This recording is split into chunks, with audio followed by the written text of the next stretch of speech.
신명기서 우리 3장의 말씀인데요. 우리 3장 1절의 말씀, 3장 우리 1절 말씀, 우리 한 절 말씀만 우리 읽도록 그렇게 하겠습니다. 중간에 우리 또 같이 한번 읽고요. 우리 3장 1절 말씀만 우리 같이 한번 보시겠습니다. 우리가 돌이켜 바산으로 올라가매 바산 왕 옥이 그의 모든 백성을 거느리고 나와서 우리를 대적하여 에드레이에서 싸우고자 하는지라. 아멘. 오늘 우리 신명기 3장을 이렇게 한번 보실 텐데요. 3장의 시작을 우리가 1절을 읽었던 것처럼 이렇게 시작을 하고 있습니다.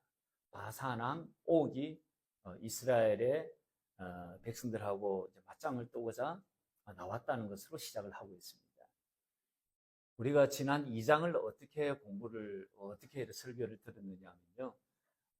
지난주에 우리가 네 족속, 네 나라 이야기를 우리가 봐드렸습니다. 거기에는 에돔이 있었고요. 거기에는 모압이 있었고요. 거기에는 암몬이 있었습니다. 그리고 맨 마지막에 나왔던 족속이 아모리 족속입니다. 그 아모리 족속의 대표적인 왕이 시혼 왕입니다. 헤스본을 근거로 하고 있는 왕입니다. 이 왕과의 전투에서 이스라엘이 아주 멋지게 이겼던 그런 장면들을 우리가 지난주에 이렇게 봤거든요. 오늘 3장은 어떻게 시작을 하고 있냐니까 아모리 족속의 대표적인 왕이 시혼 왕인데 그의 쌍벽을 이루는 또 한 사람의 아모리 족속의 대표적인 왕이 있습니다. 그 사람이 바산이라고 하는 이 지역을 통치하고 있는 이 옥이라고 하는 왕입니다. 그 옥 왕의 이야기로부터 오늘 3장은 시작을 하고 있습니다. 그래서 3장 1절을 한번 보시면요. 여기 바산 왕 옥이라고 말씀을 하고 있는데 여기 바산이라고 하는 곳은요. 굉장히 비옥한 땅이에요. 목축을 하기가 아주 좋은 땅이에요. 그래서 아모스에 보면 이스라엘의 왕조, 북이스라엘의 귀족들, 이 사람들을 일컬어 가지고 뭐라고 성경이 말씀하고 있냐니까 이 바산의 암소들아라고 그렇게 막 이렇게 이제 질타하면서 하는 그 호칭이 바산의 암소입니다. 그러니까 바산이라고 하는 곳은 소를 이렇게 목축하기가 굉장히 비옥한 땅인 게 바로 이 바산입니다. 여기에 근거를 두고 왕을 하고 있는 이 옥이 쳐들어온 거예요. 한판 붙자고 그렇게 싸우고자 나온 것입니다. 칼을 빼들고 들어오니 이스라엘이 그냥 있을 수가 없는 겁니다. 그러할 때에 여호와 하나님께서 말씀을 합니다. 뭐라고 말씀하냐니까 2절의 말씀이에요. 2절 말씀 한번 보시죠. 같이 한번 2절 같이 한번 읽겠습니다. 시작.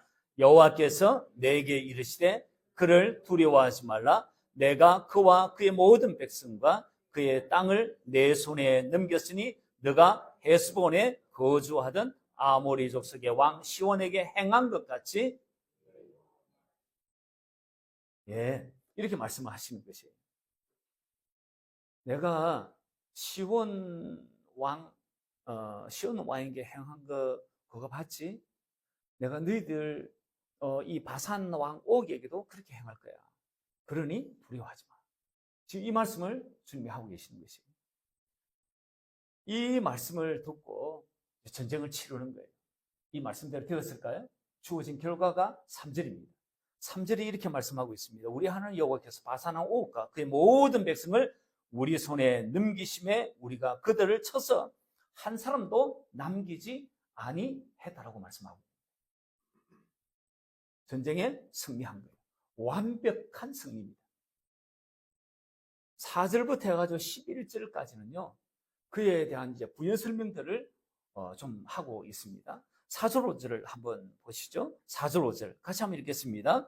그때에 우리가 그들에게서 빼앗지 아니한 성읍이 하나도 없이 다 빼앗았는데 그 성읍이 곧 아르곱 온 지방이요 바산에 있는 옥의 나라입니다. 그 모든 성읍이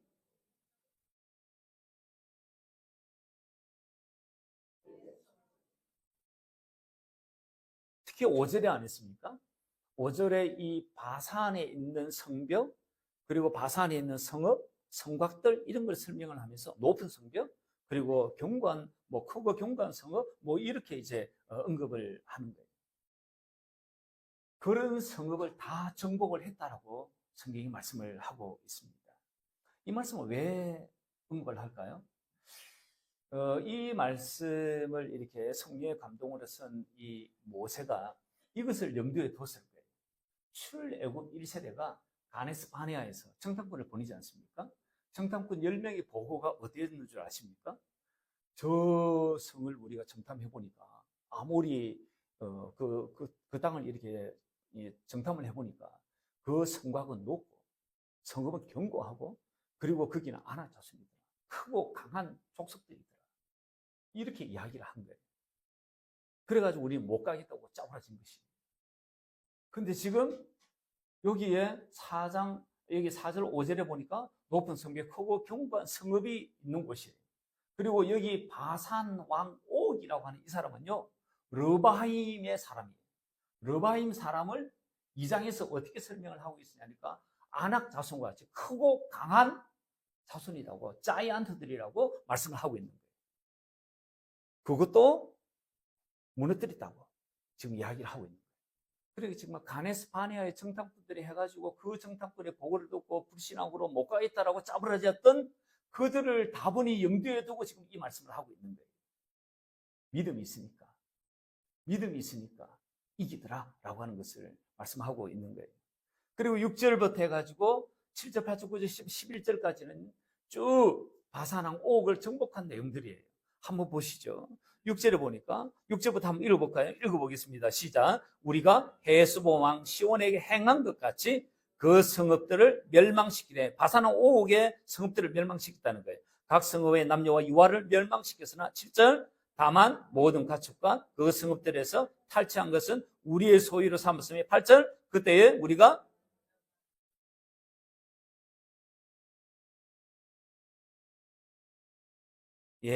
그리고 9절 한번 보시죠. 9절에 보니까 헤르몬 산을 시돈 사람은 시론이라 부르고 아모리족 성은 스니라 불렀느니라. 우리가 빼앗은 것은 평원의 모든 성은 길랏 온 땅과 바산의 온 땅 고 옥의 나라 바산의 성은 살르가와 에드레이까지이니라. 르바임족 속에 남은 자는 바산 왕 옥뿐이었으며 그의 침상은 철 침상이라. 아직도 암몬족 속에 라파에 있지 아니하냐? 그것을 사람의 보통 규빗으로 재미는 그 길이가 9규빗이고 9규빗은요 한 4m쯤 되는 거예요. 4m.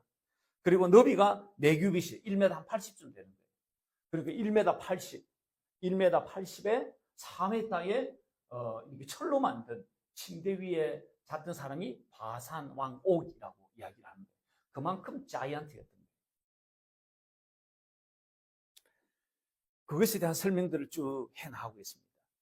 이런 바산 왕 옥을 그 옥의 나라, 성읍, 그 땅 다 정복했다. 이 말씀을 지금 하고 있는 거예요. 하나님께서 이곳 바산을 정복하라고 하실 때 모세의 이스라엘 출애굽 2세대에게 했던 말씀이 뭐냐니까 첫 번째는 두려워하지 마라. 그리고 두 번째는요, 하나님께서 약속의 말씀을 하시는 것이죠. 내가 바산 왕 옥과 그의 백성, 그의 땅 모두 너 손에 넘겼다는 거예요. 헤스본 왕 시온에게 행했던 것처럼 말이죠. 이 약속의 말씀을 한 것을 이 모세의 이스라엘 백성들, 출애굽 2세대죠. 이들이 듣는 거예요. 출애굽 2세대는요, 모세를 통해서 했던 여호와의 이 말씀을 믿습니다. 그리고 그들은 그대로 순종을 합니다. 그랬더니 결과가 어땠냐 하니까 승리입니다. 이 전쟁 승리는요, 믿음의 승리예요. 자기 힘으로 이긴 승리가 아니에요. 자기 전략으로 이긴 승리가 아니에요. 그리고 자기네들이 가지고 있는 어떤 무기, 탁월한 무기, 어떤 우수한 무기가 있었는지 모르겠지만 그것으로 이긴 것이 아니에요. 이들이 승리한 요체는요, 하나님 말씀하시고 하나님 입에서 나오는 말씀을 저들이 믿고 그렇게 순종함으로 믿음으로 나갔던 것이에요. 그래서 얻은 믿음이 승리예요. 여러분, 우리가 세상을 살아갈 때도 이와 똑같이 반응하면 얼마나 축복이 될까 싶은 것이에요. 내 안에 계신 예수님의 말씀, 예수님께서 내게 내 안에 계신 예수님께로부터 말씀이 주어졌다면 두려워하지 않는 것이에요. 그리고 그 말씀이 반드시 이루어질 줄 믿고 순종하며 가는 것이에요. 그것이 어떤 것이라 할지라도 믿음으로 행동하는 것입니다. 세상이 아무리 크고요, 아무리 강하고, 그리고 높은 성박처럼 그 벽이 높아 보여도 전진하는 것입니다. 그러면 반드시 승리할 줄 믿습니다. 전한길 일타 강사 이분의 간증을 제가 이제 들으면서, 야, 이분 일타 강사답다, 자, 그런 생각이 들었습니다. 세상에서 성공을 이룬 이는 다르다라고 하는 것을 또다시 느낍니다. 그는 자신이 밑바닥을 지날 때에, 제가 지금 기억을 정확히 못하겠는데, 아마 그의 이 빚이 한 몇십억 이렇게 된 것으로 말씀을 하고 있습니다. 지민아, 이거 잡음이 왜 나지? 그가 몇십억이 이렇게 빚을 이렇게 진 거예요. 그러니까 그 정도 되면 완전 바닥을 기는 건 아니겠습니까? 완전 인생 바닥이죠. 사업을 하다가 실패를 완전히 한 거예요. 그럴 때 그가 가진 중요한 세 가지 그의 삶의 기준을 이야기를 합니다. 그 세 가지 기준 중에 제가 참 많이 와닿았던 게 뭐냐니까, 이 사람 이게 다르구나. 그가 바닥을 길 때 그가 기준을 삼았던 하나는 뭐냐니까, 자기가 그 바닥을 길 때 그것으로 인해서 자신의 삶을 타락시키지 않는다라고 합니다. 그래서 그는 술을 먹지 않아요. 그래서 그는 담배 피우지 않아요. 그래서 그는 약물에 빠지지 않아요. 그래서 그는 여자에 빠지지도 않아요. 신앙에 뒷걸음질 치지도 않아요. 이분이 그렇더라고요. 되게 많은 사람들은요, 자기가 올라가다가 밑바닥을 한번 탁 기면요, 그때 보통 술로 인생을 망칩니다. 거기서 위로 삼고요. 그리고 담배를 빡빡 핍니다. 그리고요, 이성을 찾아서 자신의 삶을 타락시킵니다. 남자는 여자를 찾고요, 여자는 남자를 찾는 것이죠. 그래서 자신의 삶을 타락시킵니다. 신앙을 타락시키는 것이죠. 그런데 이분이 그걸 하지 않더라고요. 야, 이분 진짜 세상에서 성공한 자답다, 이런 생각이 제가 들었던 거예요. 이분의 십계명이 있더라고요. 십계명이, 이거 이분 대단하다, 이러면서 십계명을 여러분과 같이 좀 나누었으면 합니다. 이분의 십계명에 첫 번째가 있습니다. 이분은 자신의 삶을 정의롭고 선한 삶, 겸손하고 온유한 삶을 살기로 이분이 결정을 합니다. 그래서 이대로 살려고 아마 이분이 무진장 애를 쓰신 것 같아요. 이 첫 번째의 삶은 시편의 1편 1, 2절의 말씀을 인용을 합니다. 그래서 이분이 이렇게 이야기합니다. 복 있는 사람은 악인들의 길에 따르지 아니하고 죄인들의 길에 서지 아니하고 오만한 자의 자리에 앉지 아니하고 오직 여호와의 율법을 새로워하고 그 율법을 주야로 묵상하는 자로다. 이 말씀처럼 이 말씀이 근거해가지고 자기는 정의롭고 선한 삶, 겸손하고 온유한 삶을 살기를 결정합니다. 이게 그의 십계명 중에 하나입니다. 그리고 이계명은 정직하고 성실한 삶인데요, 잠언의 말씀입니다. 같이 한번 읽어보겠습니다. 시작. 게으른 자의 길은, 그래서 자신은 정직하고 성실한 삶을 살기를 결정합니다. 세 번째는요, 세 번째는 말을 신중히 하는 삶을 살아야 되겠다라고 자기가 결정을 해요. 그래서 이 말씀을 기본으로 그렇게 살아갑니다. 한번 읽어보겠습니다. 무릇 더러운 말은 너희 입 밖에도 선한 말을 하여 듣는 자들에게 은혜를 끼치게 하라. 이분은 그렇게 사는 거예요. 네 번째 계명을 이분은 이렇게 잡았습니다. 자기의 감정을 절제해야 됩니다. 그래서 말씀을 가지고 이 말씀을 기반으로 했습니다. 같이 한번 읽어보겠습니다. 분을 쉽게 내는 자는 다툼을 일으켜도 노하기를 더디하는 자는 시비를 거치게 하느니라. 감정을 절제를 했던 거예요. 다섯 번째 계명은 이분이 자식의 도리를 어떻게 해야 될 건가? 자문의 말씀을 빗대어서 이분이 이런 계명을 썼습니다. 한번 읽어보겠습니다. 다섯 번째.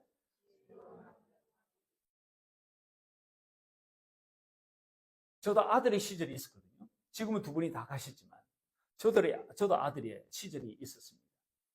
아들이 특히 어미에 대해서는 아버지는 뭔가 좀 이렇게 두려워하는 마음이 있어요. 근데 어미에 대해서 아들인 자식이 범하기 쉬운, 가장 쉬운 게 뭐냐니까 어미를 경히 여겨요. 어미를 쉽게 봐요. 그래서 어미를 함부로 대해요. 아비를 함부로 대하면 그 자식은요, 좀 많이 간 거예요. 어미에 대해서 경히 여기는 경향들이 많아요. 저도 돌이켜보니까 그랬어요. 근데 자기도, 이 전한길 강사가 자기도 돌이켜보니까 내가 어머니가 나를 어떻게 이렇게 키웠는데, 나 어머니 내가 너무 경하게 여기는 것 같아. 너무 가볍게 여기는 것 같아. 함부로 대하는 것 같아. 그래서 이분이 이 계명을 결정한 이유겠죠. 어머니를 아주 존중하기를 결정합니다. 그래서 이분이 하는 일이 뭐냐니까 지금 이 전한길 강사 50대잖아요. 근데 이분의 어머니가 8, 90대 정도 되지 않았겠습니까? 매일 전화한다. 매일 전화. 그리고 여섯 번째, 자신의 돈벌이의 기준을 이렇게 삼았다고 그래요. 같이 한번 읽어보겠습니다. 여섯 번째, 적은 소득의 공의를 겸하면 많은 소득의 불의를 겸한 것보다 나옵니다. 불의하게 돈을 벌었으면 안 돼요. 불의하게 돈을 벌었으면 안 돼요. 그래서 이분이 의롭게, 공의롭게 돈을 벌기를 결정합니다. 그리고 일곱 번째, 자신은 겸손한 삶을 살아야겠다. 잠언의 말씀 같이 읽어보겠습니다. 너는 마음을 다하여 여호와를 신뢰하고 내 명철을 의지하지 말라. 여덟 번째 읽어보겠습니다. 항상 기뻐하라. 쉬지 말고 기도하라. 범사에 감사하라. 그래서 긍정적이고 항상 감사하는 삶을 살기를 그이가 결정을 합니다. 이가 감사일기를 적었는지 모르겠지만은 이가 항상 삶의 모토로 삼았던 게 나는 감사의 삶을 살기라. 지금 감사헌금 대부분 이렇게 다 하십니다. 딱 한 분 빼고 제가 저때 한 분이라고 그랬는데 제가 한 분 놓쳤어요. 제가 이제 두 분이더라고요. 그분이 지난주부터 합니다. 한 분 남았는데 한 분만 딱 안 합니다. 한 분도 하실 수 있기를 바라요. 제가 이거 하면서 굉장히 조심스러운 게 자꾸 이 헌금에 여러분들이 마음이 갈까 싶어서 걱정이 돼요. 나중에 헌금밖에 안 남을 수 있거든요. 헌금에 절대 목적이 있는 것이 아닌 것을 꼭 기억하시면 좋겠습니다. 그런데 헌금을 하라는 것입니다. 헌금을 하다 보니까 여러분이 아마 자기 자신을 자꾸 점검하게 될 거예요. 매주 자기 자신을 점검하게 될 거예요. 내가 지난번 많이 놓쳤네? 그래서 다시금 또 감사일기를 적는 자리에 또 나아가게 될 거예요. 그렇게 나아가게 될 거예요. 저도 깜빡깜빡 놓치는 것이에요. 그래서 또다시 하게 되고 또다시 하게 되고 습관이 안 됐으니까 습관 잡고서 하는 것입니다. 이분이 그래요. 그리고 이분이 아홉 번째로 삼았던 게 뭐냐니까 자기가 강사니까 나 늘 사랑으로 가르쳐야 됩니다. 사랑으로 늘 가르쳐야 됩니다. 이분이 그렇게 결정을 합니다. 같이 읽어보겠습니다. 13장 1절 내가 사람의 방언과 천사의 말을 할지라도 사랑이 없으면 소리나는 구리와 울리는 꽹과리가 되고 그래서 늘 이분이 강단에서 말이 좀 거친가 봐요. 말을 거치게 하는데도 수강하는 학생들이 이분에게 이렇게 어필을 하지 않는다고 해요. 말을 거치게 한다고 해요. 왜냐하니까 그분의 그 말 안에 사랑이 녹아 있는 것을 학생들이 안다고 해요. 그리고 열 번째는 긍정적이고 행복한 삶의 목표를 이분이 설정하고 살아갑니다. 그래서 이 말씀대로 살아갑니다. 같이 한번 읽어보십시다. 대장부는 소인배와 논하거나 싸우지 않는다. 나는 나의 여호와를 인하여 기뻐하며 오늘 하루도 다른 사람의 행복을 위해서 무엇을 할 것인가? 이 삶의 목표예요. 이러한 자기만의 십계명을 가지고 그것을 스스로 그렇게 지켜 살아갑니다. 이분이 말씀대로 살려고 무진장에 애를 쓰고 그렇게 결단하며 살아가는 것이겠죠. 그랬더니 이분이 복을 받습니다. 육신이 잘 됩니다. 반드시 잘 됩니다. 그래서 이분이 회복을 넘어가지고요, 정상의 자리에 딱 오르는 거예요. 1타 강사가 되는 거죠. 1타 강사의 연봉은요, 몇십억입니다.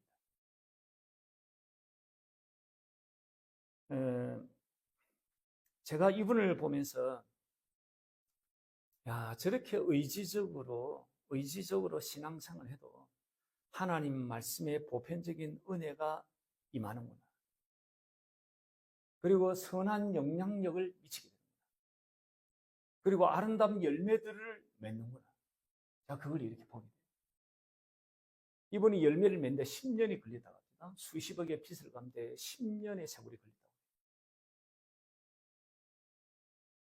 그래서 열매를 딱 맺습니다. 이분이 이렇게 해가지고도 삶에 좋은 열매를 맺는다면 우리처럼 하나님의 말씀을 듣고 순종하면 얼마나 대단한 삶을 살아갈까 생각을 하게 돼요.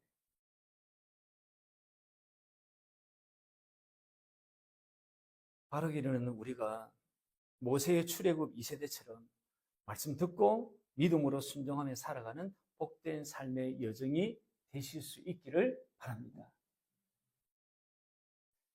그리고 안 했습니까? 12절부터 20절까지는 정복한 이 땅이에요. 시혼과 옥으로부터 얻은 이 땅을 모세가 분배를 하는 거예요. 맨 위 바산이라고 하는 이 지역은요, 므낫세 반지파가 므낫세 지파의 반수가 반의 사람들이 이 바산 지역을 차지합니다. 이 바산 지역을 차지를 할 때에 이 땅이 비옥한 땅이었지 않습니까? 이 므낫세 지파의 후손 중에 야일이라고 하는 사람이 나옵니다. 야일이라고 하는 사람이 아마 걸출한 인물이었던 것 같아요. 아마 용맹이 그리고 이 무술이 아마 뛰어났던 것 같아요. 그래서 아마 이 정복 전쟁을 해 나가는데 아마 탁월한 이렇게 공과를 세우는 것 같아요. 그래서 그런지 므낫세 반지파에게 이 비옥한 땅의 반을 똑하니 떼어줍니다. 그리고 그 밑으로 갓 자손, 그 밑으로 르우벤, 이 지파를 이렇게 땅을 분배를 합니다. 그런데 이 땅을 분배를 할 때도요, 암몬 족속 그리고 모압 족속의 이 경계를 잘 지켜갑니다. 그래서 하나님께서 경계를 지키라 했던 그 경계를 넘어서지 않아요. 동쪽으로는 이 암몬 족속이 있잖아요. 그리고 밑으로는 이 모압 족속이 있잖아요. 이 경계를 넘어서지 않아요. 그 내용들이 12절, 13절 쭉 해가지고 20절까지 나옵니다. 12절 한번 보시죠. 12절 같이 한번 읽어볼까요? 12절 시작. 그때에 우리가 이 땅을 얻음에 아르논 골짜기 곁에 아로엘에서부터 길라 산지 절반과 그 성읍들을 내가 르우벤 자손과 갓 자손에게 주었고, 이 땅의 분배들을 쭉 이렇게 해나가고 있는 거예요. 그리고 14절, 15절, 14절에 보니까 므낫세의 아들 야일 이렇게 돼 있죠. 이 야일의 설명을 좀 해요. 그러고 보니까 이 인물이 정복 전쟁을 펼쳤는데, 이 전쟁을 펼쳤는데 아마 꽤나 좋은 공과를 세웠던 것 같아요.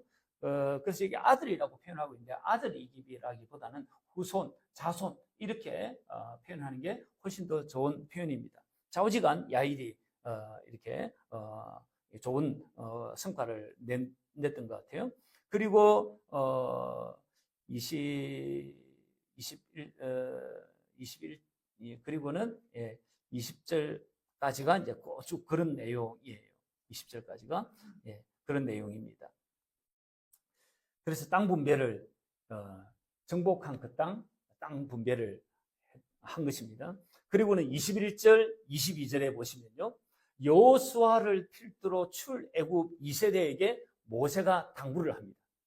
21, 2절에 보면 여호수아를 필두로 출애굽 2세대에게 모세가 당부를 하는데, 21절, 22절 어떤 당부를 여호수아에게 하는지 같이 한번 읽어보겠습니다. 시작. 그때 내가 여호수아에게 명령하여 이르기를, 너희의 하나님 여호와께서 이 두 왕이 행하신 모든 일을 내 눈으로 보았거니와 너가 가는 모든 나라에도 여호와께서 이와 같이 행하시리니 너희는 그들을 두려워하지 말라. 너희의 하나님 여호와께서 친히 너희를 위하여 싸우시리라 하였노라. 21, 22절의 이 말씀, 이런 말씀 아닙니까? 이 두 왕에게 행한 것 봤지 여호수아야? 그리고 여호수아가 앞으로 이제 모세의 뒤를 이어서 리더십을 이어받지 않습니까? 그 여호수아와 함께하는 인물들이 누구냐니까 출애굽 2세대 아닙니까? 그들에게 모세가 지금 이 여호수아를 필두로 이야기를 하는 것이에요. 이 두 왕에게 행하는 거 봤지? 경험했지? 앞으로도 이렇게 주님께서 행하실 거야. 너희를 위해서 그분이 친히 싸우실 거야. 그러니 너 두려워하지 마. 이 말씀을 하고 계시는 것이에요. 이 당부의 말씀을 받은 여호수아 출애굽 2세대는 순종을 참 잘합니다. 그래서 여호수아 때부터 어찌 보면 이스라엘 역사에서 순종을 가장 잘한 세대가 바로 이 세대가 아닌가 싶을 정도예요. 우리 모두는 신앙생활을 하면서 저마다 하나님을 경험합니다. 마치 출애굽 1세대와 2세대가 모양은 다르지만 그러나 하나님의 어떠하심을 저마다 경험한 것 같이 말입니다. 그러나 하나님의 어떠하심을 경험했다고 해서 앞으로 주어질 미션에 다 믿음으로 반응하는 것은 아닙니다. 출애굽 1세대는요, 2세대보다 훨씬 다양하고요. 그리고 훨씬 강력하고 그리고 전무후무한 경험들을 1세대에는 너무너무나 많이 했습니다. 하늘에서 만나가 내리고요. 예수가 내리고요. 바위가 터져가지고 샘물이 나오고요. 그리고 써서 먹지 못하는 그 물이 단물이 되고요. 그리고 홍해가 쭉 갈라지고요. 이런 전무후무한 경험들을 1세대들이 오롯이 경험을 한 거예요. 그런데 가데스 바네아에서 정탐꾼의 10명의 그 정탐꾼의 보고를 듣고 저들이 불순종으로, 불신앙으로 반응을 하는 것이에요. 그래서 저들이 가나안 땅에 못 들어가요. 반면에 출애굽 2세대는요, 1세대에 비해 가지고 하나님께서 살아 역사하시는 그 광경을 훨씬 적게 경험을 했습니다. 아모리 족속에게 한 거 두 번의 전쟁, 딱 두 번의 그 전쟁 그것뿐이에요. 그런데도 가나안 정복의 미션에 믿음으로 반응해요. 순종하는 것으로 반응해요. 요단강 건너려 했더니 여호수아를 필두로 해가지고 요단강을 그냥 건너는 것이에요. 마치 홍해를 건너는 것처럼 요단강을 건너는 거예요. 요단강을 건널 때는요, 물이 그냥 우기려가지고 물이 그냥 요단강이 철철철 넘칠 그때예요. 멈추고 난 다음에 걷는 게 아니에요. 흐르고 있는데 하나님께서 가라고 하니까 그냥 가는 것이에요. 순종하는 것이에요. 그리고 요단강을 건너가지고 나오는 첫 성이 여리고성이에요. 여리고성 철옹성이에요. 그 성을 무너뜨리는데 하나님께서 주신 말씀이 뭐냐니까 하루에 한 바퀴씩 빙빙 돌아. 그 말씀을 저들이 듣고요, 그대로 순종해요. 그래서 하루에 한 바퀴씩 주님이 하라고 하신 대로 그대로 하루에 한 바퀴씩 도는 것입니다. 그게 주님이 말씀하시니까 미쳤냐? 돌게? 미쳤냐? 돌게? 이렇게 반응할 사람 한 사람도 없었습니다. 이 자리에 앉아있는 우리 또한 비슷할 거예요. 지민아, 이제 게임을 하셨군요. 게임을 하셔가지고 주무시군요. 어떤 분은요, 출애굽 1세대와 같이 삶 가운데 많은 것을 경험했을 겁니다. 그런데 어떤 분은요, 출애굽 2세대와 같이 겨우 한두 가지를 경험했을 뿐인 분들도 있을 거예요. 하나님은요, 경험이 많건 적건 지금 바라시는 것은요, 앞으로 삶을 살아갈 때 성경에 나와 있는 하나님을 보고 그것이 경험되어진 것이라면 좋고요. 그렇지 않더라도 성경에 나와 있는 하나님을 보고 믿으라고 말씀을 하세요. 전한길 1타 강사가 그런 분이십니다. 믿고 가다 보니까 하나님의 말씀이 진리인 것을 경험한 분이라고 제가 생각이 들었습니다. 감사일기 뭐 그럴까? 뭐 그럴까요? 감사일기 하면 뭐 감사의 힘의 그 샤넬 셔의 저자처럼 정말 그런 일이 있을까? 이거 제가 믿음이 아니라고 그랬습니다. 이거는 과학이라고 그랬습니다. 과학. 그러나 그렇게 믿고 해보는 사람은 샤넬사가 했던 결과들을 맞이하리라고 저는 생각합니다. 거기에다 우리는 믿음이 있으니 믿음으로 하면 더한 일들을 하나님께서 경험해 주실 거라고 저는 믿는 것이에요. 여러분, 포사이스라고 하는 분이 이런 말을 했습니다.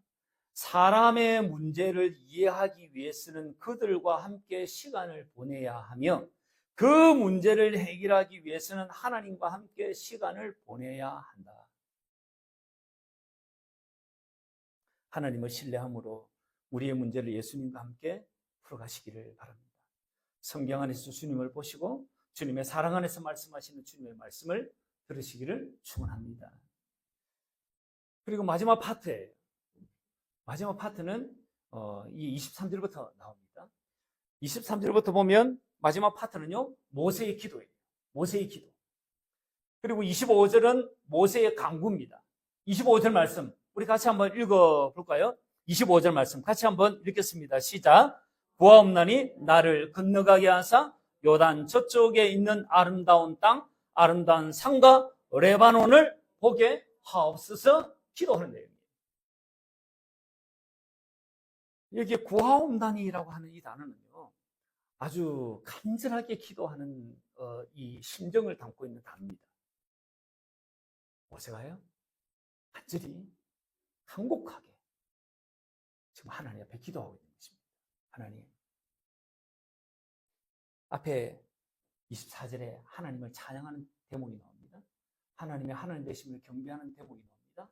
하나님을 진심이죠. 하나님을 양끝 높이고 난 다음에 하나님, 내가 바라는 것이 있는데, 그러면서 기도하는 거예요.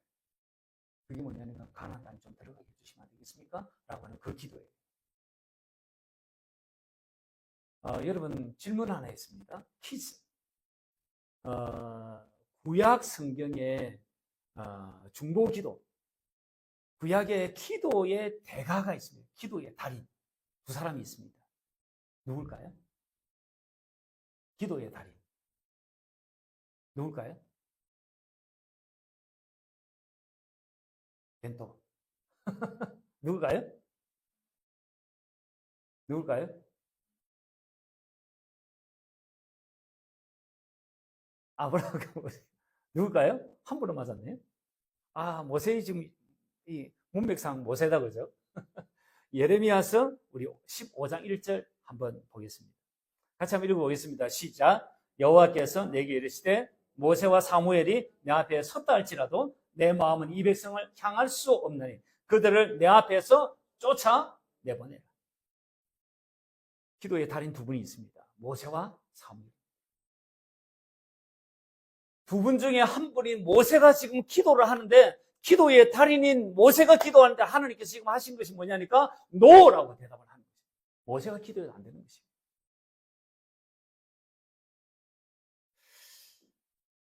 하나님께서 모세가 기도해도 안 된다라고 대답을 하시는 장면이 26, 27절. 같이 한번 읽어보겠습니다. 26, 27절 시작. 여호와께서 너희 때문에 내게 진노하사 내 말을 듣지 아니하시고 내게 이르시기를 그만해도 족하니 이 일로 다시 내게 말하지 말라. 너는 비스가 산 꼭대기에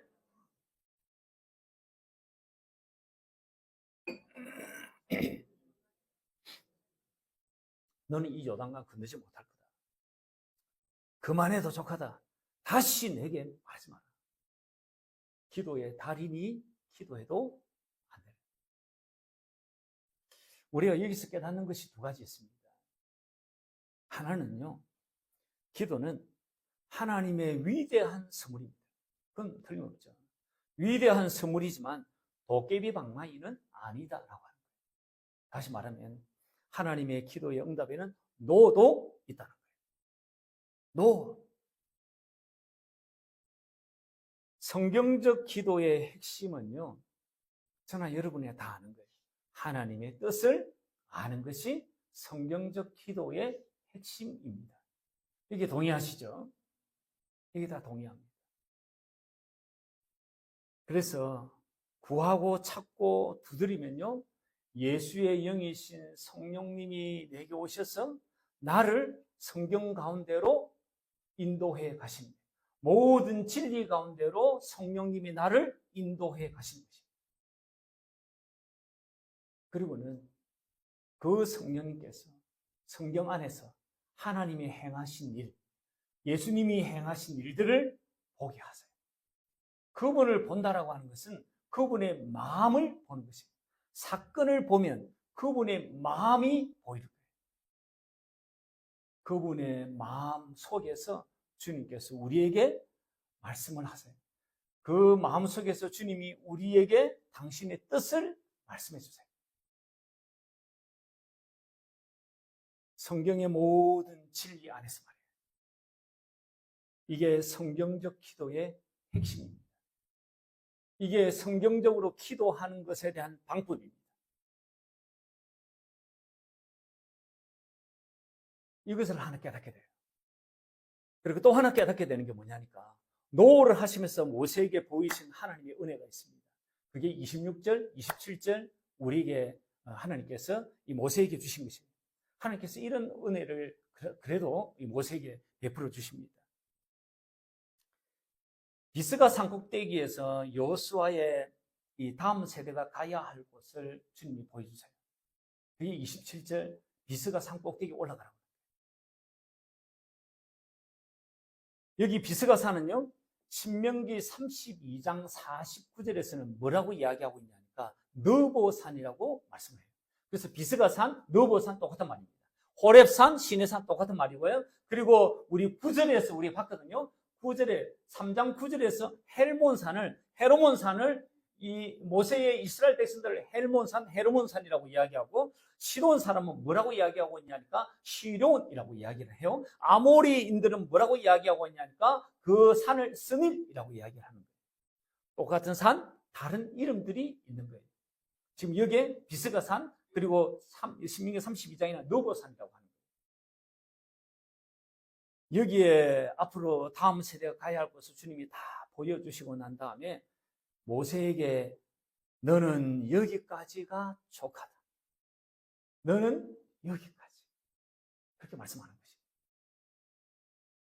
모세의 사명, 모세의 역할은요, 여기까지라고 하는 말씀이지 않습니까? 그 다음 가나안의 풍족과 안식, 가나안의 그 풍성한 생명을 누리도록 하는 것은요, 그 다음에 누군가 바통을 이어받을 그이가 해나갈 거야. 너는 여기까지. 너의 사명, 너의 역할, 여기까지. 여기 이 느보산, 이 비스가산에 가보면요, 모세의 기념교회가 있습니다. 모세의 기념교회. 거기에 이탈리아 조각가 지오바니 판토니라고 하는 사람이 이 녹뱀에다가 십자가를 이렇게 첨가시킨 이 녹뱀 십자가 조각상을 만들어 놓았습니다. 한번 보시죠. 저게 녹뱀 구리로 만든 것입니다. 그래서 이렇게 뱀이 이렇게 올라가고 있고요. 그리고 저기에 이제 십자가 형상의 모습을 저렇게 첨가를 시킨 것입니다. 지오반니 판토니라고 하는 사람이 저렇게 조각을 한 거예요. 광야 생활할 때 이스라엘 백성들이 불신앙으로 주님 앞에 반응할 때 불뱀에 저들이 다 물려 죽어갑니다. 그들을 살리기 위해서 모세가 기도하죠. 하나님께서 내놓은 처방이 뭐냐니까 노뱀을 만들어 짱대 위에 걸으라고. 그래서 짱대 위에 노뱀을 겁니다. 그리고는 저 노뱀을 바라보는 자마다 구원을 얻으리라. 죽지 않고 살리라. 그렇게 말씀하는 거예요. 그래서 진짜 저것을 보니 사는 거예요. 지오반니 이 작가는요, 거기에 십자가를 만들었던 거예요. 이 노뱀이 상징하는 것이 죽음을 향해 가는 인류가 사는 길이 누구에게 있냐니까 예수님에게 있다는 것을 보여주기 위해서 저렇게 조각을 한 거예요. 지오반니 판톤이라고 하는 이 사람은요, 성경의 말씀을 아는 거예요. 주님께서 노뱀 사건을 인용을 해요. 인용하시면서 나도 저 노뱀처럼 걸려야 하리니 나를 보는 자가 구원을 얻을 거다. 이 말씀을 하시는 거예요. 그게 요한복음 한번 보겠습니다. 요한복음 3장 14절 15절의 말씀입니다. 같이 한번 읽어보겠습니다. 모세가 광야에서 뱀을 든 것 같이 인자도 들려야 하리니 이는 그를 믿는 자마다 영생을 얻게 하려 하심이니라. 주님이 이 말씀을 하세요. 모세의 사명은 여기까지. 여러분, 모세가 대표하는 게 있습니다. 모세로 대표되는 것이 있습니다. 그게 바로 율법입니다. 율법이 하는 사명, 율법이 하는 역할에 대해서 성경이 뭐라고 말씀하고 있냐니까 로마서 말씀 한번 보겠습니다. 로마서 3장 20절 말씀 한번 없습니까? 로마서 3장 20절 제가 없네. 로마서 3장 20절에 뭐라고 이야기하고 있냐니까 그러므로 율법의 행위로 그의 앞에 의롭다 하심을 얻을 육체가 없나니 율법으로는 죄를 깨달은 겁니다. 율법의 역할은요, 죄를 깨닫게 하는 거죠. 로마서 7장 7절도 뭐라고 이야기하고 있냐니까 율법으로 말미암지 않고는 내가 죄를 알지 못하였습니다. 율법의 역할을 로마서에서 성경이 이야기하기를 뭐라고 이야기하고 있냐니까 죄를 깨닫게 하는 것이다 라고 말씀을 하고 있어요. 죄를 깨달은 인간, 죄인인 것을 깨달은 인간, 누구에게 가야 구원을 얻을까요? 예수님이죠. 가나안의 이 풍성, 가나안의 안식, 가나안에서 주는 놀라운 생명, 이걸 얻기 위해서는 누구에게 가야 되냐니까 예수님에게 가야 합니다. 모세가 놋뱀을 만들어 놓고 보라고 하는 것은요, 우리의 구원자 예수님을 보라는 거예요. 모세가 비스가산에서 가나안을 바라봤던 것은 나의 역할은 여기까지고, 가나안의 풍성, 가나안의 안식, 가나안의 생명, 가나안의 구원, 그것을 주시는 분은 따로 있음을 보여주시는 것입니다. 그분이 바로 누구냐? 예수님이에요.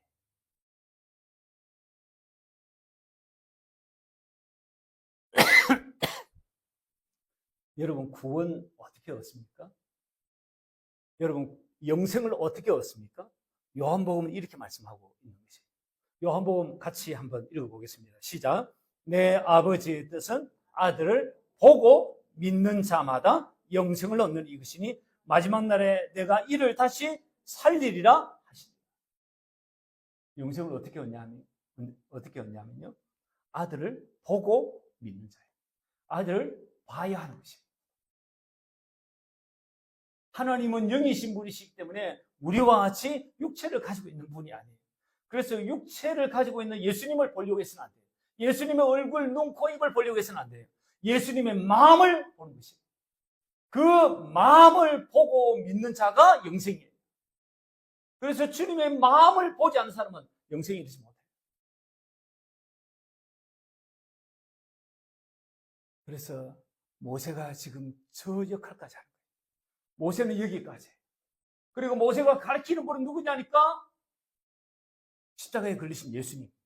가나안의 풍성과 안식과 생명을 주실 분은 바로 예수 그리스도, 그분이 것을 가르칩니다. 바로 이르는 모세가 가르치는 분, 예수 그리스도, 그분을 보고 믿는, 그래서 영생에 이르는 축복을 누리는 저와 여러분이 되실 수 있기를 예수님의 이름으로 간절히 축원합니다.